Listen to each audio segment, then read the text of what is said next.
So my district lies in the heart of California's Central Valley, a region that feeds the nation and much of the world.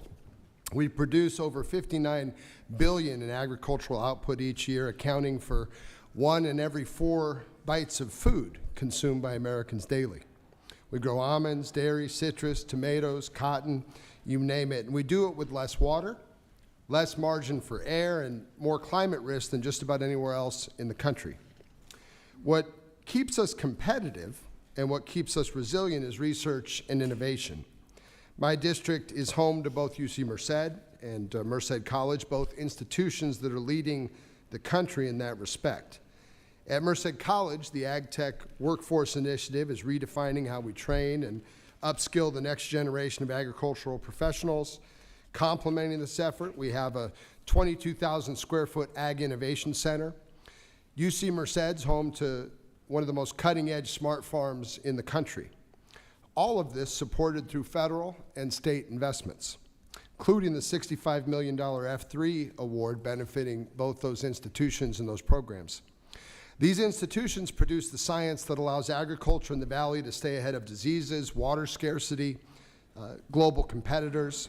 And we're not talking about the ivory tower theory here. We're talking about cutting-edge, applicable, and exciting research happening every day in our universities and, more importantly, on our farms. This leads to better irrigation systems that stretch every drop of water, pest and drought-resilient crop varieties, carbon-smart techniques that boost soil health and reduce emissions. These are the very tools that will shape the future of agriculture, not just in California, but throughout the country. And yet, the USDA's 2025 budget proposal slashes millions in agricultural research and farmer support. While we are reducing our investment in American ag research, countries like China and Brazil are doubling down. They're building new research stations, funding climate-resilient agriculture, dominating global markets with lower costs and higher volume. If we want American agriculture to remain the global gold standard, we cannot afford to fall behind in innovation. And let's be clear, food security is national security.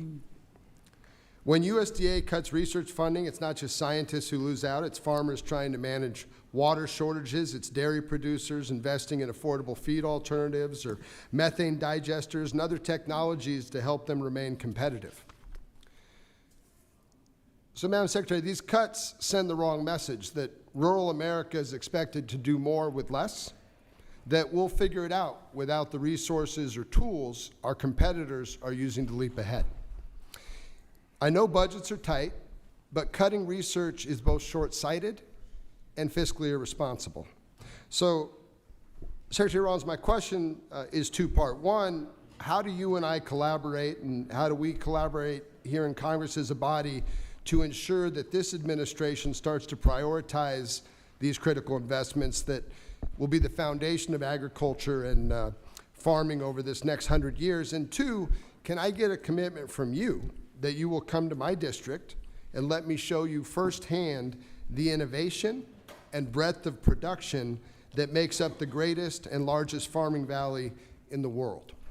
Yeah, for the last question first, I would be honored to come visit. Let me just, if I could provide a little context though, because I do think your points are salient and they're important, but in the budget, we only cut about 7%, and that we went from 2.1 billion with ARS to 1.9 billion. And I understand what you're saying, that's still 7% or 7.6%, I think, but that was very specific to some outdated facilities that weren't online and weren't producing the research that was necessary. We remain wholly committed to the research that you mentioned, the universities that you mentioned. I'm a product of a land grant, Texas A&M out of Texas, really believe in the work that is being done. And to your point about national security, it is more important today than ever before that we continue that. Well, Madam Secretary, I appreciate that response, and I look forward to hosting you in Merced and throughout the San Joaquin Valley. It's a beautiful place, and we do some incredible things there.